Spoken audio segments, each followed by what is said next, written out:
قال الله إن الذين يحبون.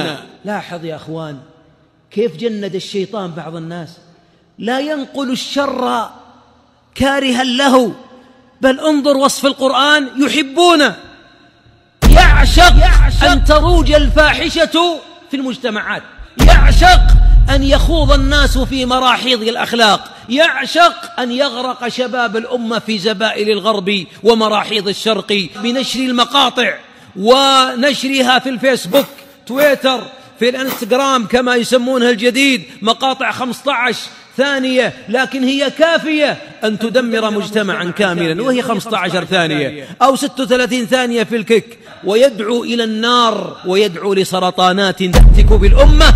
العجيب أن البعض جندهم الشيطان في تسويق الرذائل، جندهم الشيطان في تسويق الرذائل.